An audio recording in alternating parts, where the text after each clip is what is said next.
사사기 3장 15절에서 22절 말씀입니다. 사사기 3장 15절에서 22절 말씀.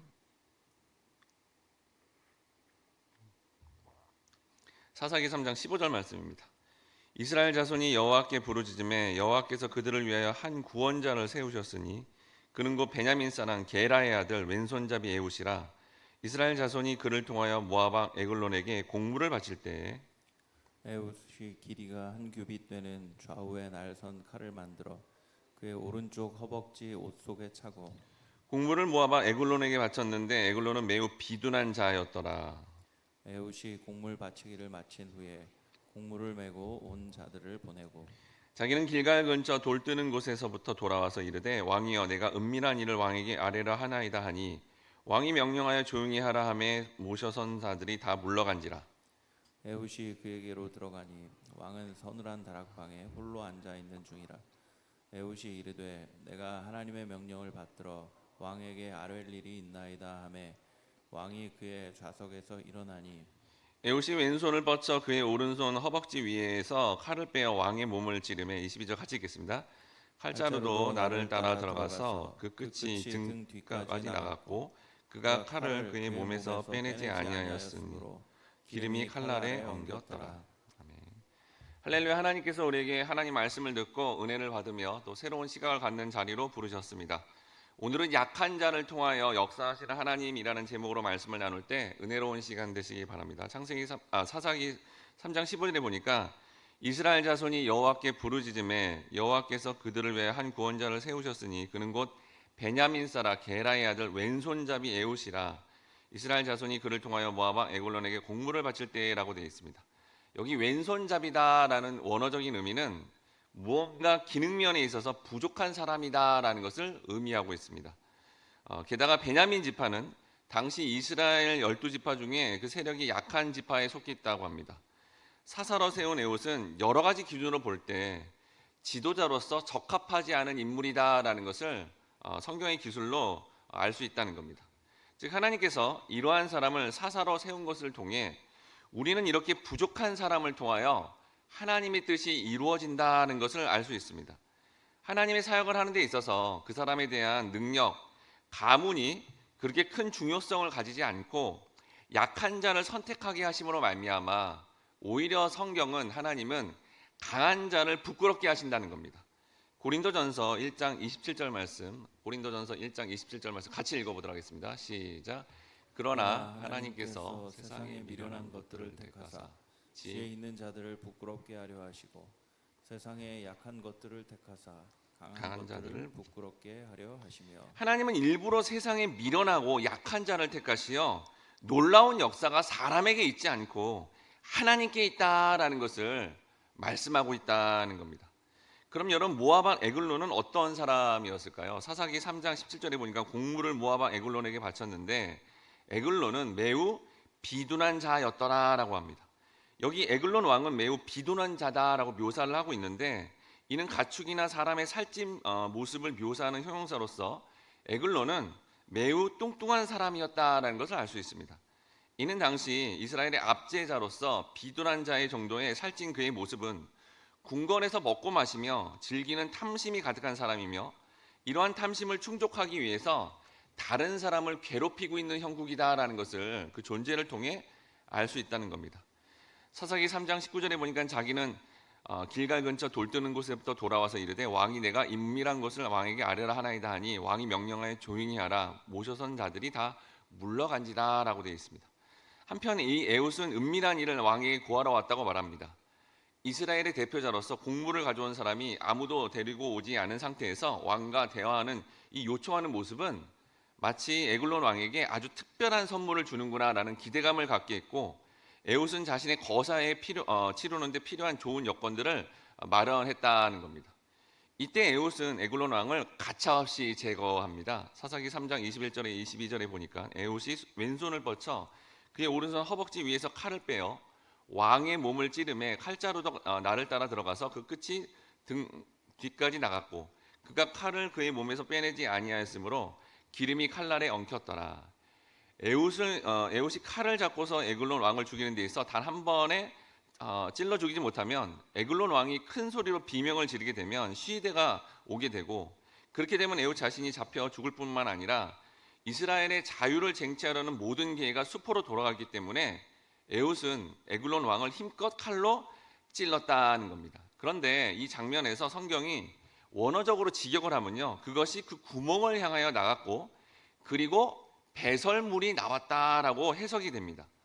그러니까 여러분, 에글론 왕의 이 뚱뚱한 이 모습과 동시에 성경은 그가 배설물이 가득한 존재였다라는 것을 강조하고 있다는 겁니다.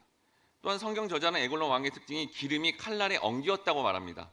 이는 부와 사치가 드러난 그의 뚱뚱한 몸이 이제 기름이 뒤엉켜 칼날조차 다시 빼내지 못하는 끔찍하고 아주 추한 모습이 상세히 기록되어 있다는 겁니다.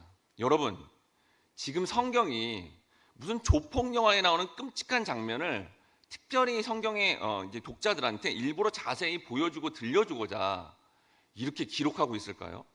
종이도 없던 시절에 무엇을 적어 남기는 것이 너무나 어려운데, 아니 그냥 죽었다 하면 되는데 이걸 이렇게까지 길게 묘사하는 이 장면은, 사실은 여러분, 성경은 구원을 위한 책 아닙니까? 우리의 구원이 어떻게 이루어지는지를 성경이 놀랍게도 상세하게 영적으로 기록하고 있다는 겁니다. 먼저 우리는 사사 에훗이 어떻게 예수님을 예표하고 있는지를 살펴봐야 합니다. 에훗이 오른손에 장에 있는 모습은 마치 예수님이 이 땅에 오실 때 아주 연약한 모습으로 오는 것을 상징합니다. 이사야 53장 2절에 보니까 그는 주 앞에서 자라나기를 연한 순과 마른 땅에서 나온 뿌리 같아서 고운 모양도 없고 풍채도 없은즉 우리가 보기에 흠모할 만한 아름다운 것이 없도다라고 되어 있습니다. 즉 에훗이 연약한 모습으로 이스라엘을 구원하는 모습은 바로 예수님께서 그렇게 연약한 모습으로 주의 백성을 구원하는 모습입니다. 또한 에훗은 이스라엘의 공물을 바치는 대표자로 서서 왔는데, 이는 마치 예수님께서 죄인의 대표로서 십자가에 달려 형벌을 받는 모습을 상징하고 있습니다. 또한 에훗은 어떤 사람들과 더불어 큰 구원을 과정을 같이 이룬 게 아니라 홀로 싸우고 있습니다. 그런데 우리가 믿는 우리 예수님은 어둠의 세력과 홀로 싸우는 모습을, 그 싸우는 과정을 통해 주의 백성을 구원하는 모습을 보여주고 있다는 겁니다. 그러면 이 예수님께서 어떤 하나님의 백성을 구원하시는 것일까요? 먼저 그는 비둔하고 기름이 많았다고 합니다. 그런데 이 에글론 왕이 뚱뚱하고 그 안에 기름이 가득 차 있는 모습은 사실 성도 안에 굉장한 연약한 모습이었다는 겁니다. 레위기 3장 14절에 보니까 그는 그 중에서 예물을 가져다가 여호와께 화제를 드렸으니 곧 내장에 덮인 기름과 내장에 부른 모든 기름이다라고 되어 있습니다. 제사에서 아주 중요한 재료가 바로 고기 안에 기름입니다. 이스라엘 백성들이 기름이 철철 넘치는 제물을 하나님께 열심히 드림으로 말미암아 형식적으로는 제사를 잘 드리고 있지만, 그렇지만 선민으로서는 아주 부족한 모습을 보였다는 겁니다. 마치 오늘날의 성도라는 사람들이 자신의 종교적인 행위로 하나님 앞에 잘 살고 있다는 착각하고 있는 모습입니다. 자기의 행위로 자기의 의를 충만하게 쌓아 올려 자기가 설정한 종교적 행위 기준을 다른 사람에게 미치면 쉽게 비판해버리는 바로 이 예자로 가득한 이 모습이 바로 성도의 모습인데, 이때 구원자이신 예수가 나타나 말씀의 검으로 우리 안에 있는 예자를 철저하게 죽인다라는 것을 보여주고 있다는 겁니다. 그럼 여러분, 에글론 왕이 칼에 찔러 쏟아버린 이 배설물은 무엇을 의미할까요? 배설물이라는 단어가 나오는 게 아닌데 배설물을 묘사하고 있다는 거죠.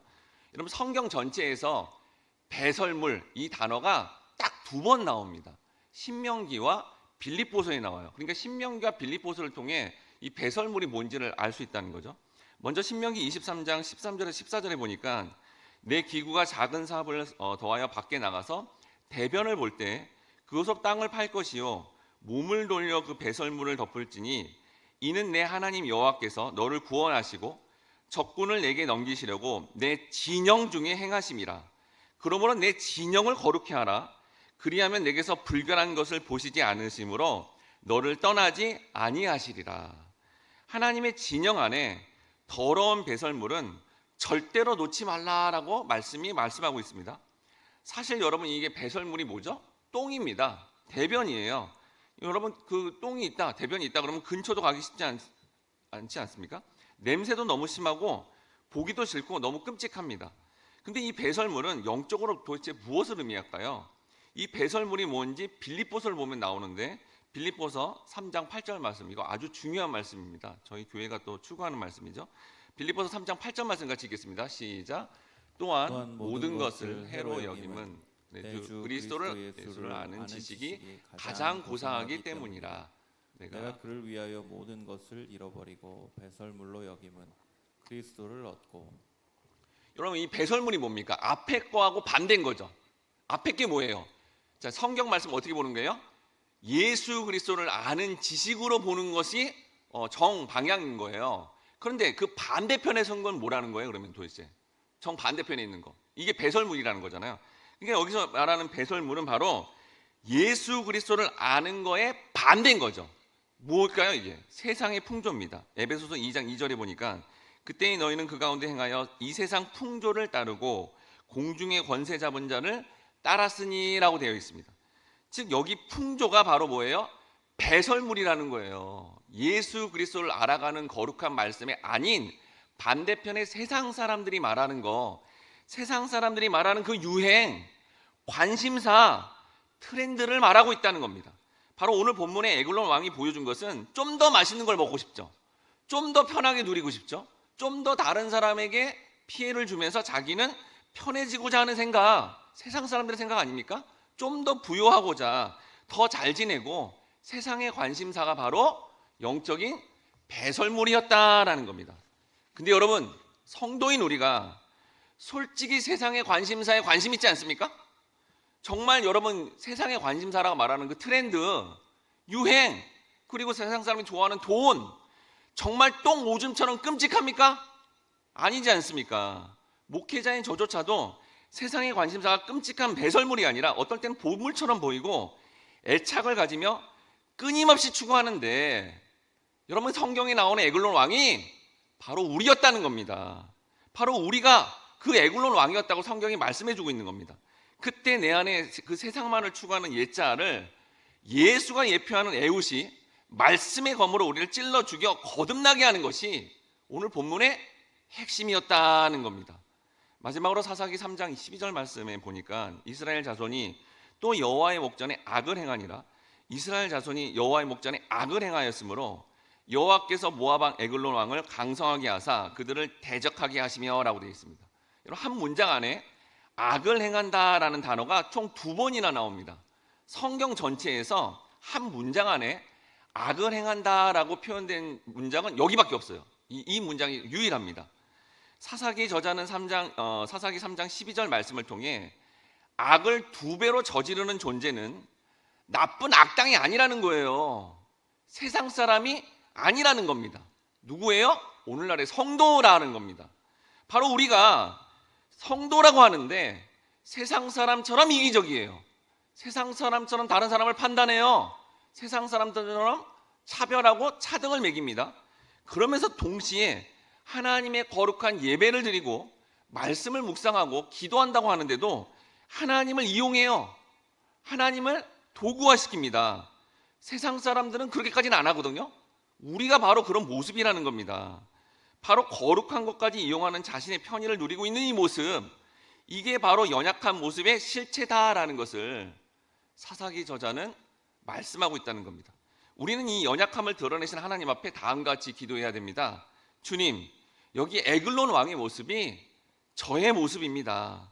세상 사람 비에 악을 2배나 저지르며 이기적이며 내 욕심만을 채우고 세상의 것에 관심 갖는 것뿐만 아니라 하나님의 사람이라고 하는데 하나님의 말씀보다 더 관심 갖는 내 옛자를 이 말씀의 검으로 죽여주시고 새로 거듭나 새롭게 되어 정말 저는 연약하나 주님은 완전하시고 강하시니 주여 저를 온전히 회복시키며 써주시옵소서라고 기도하고 고백할 때 우리의 그 연약함이 벗어나 하나님의 놀라운 역사를 경험하는 우리 모든 성도가 되어야 되겠습니다.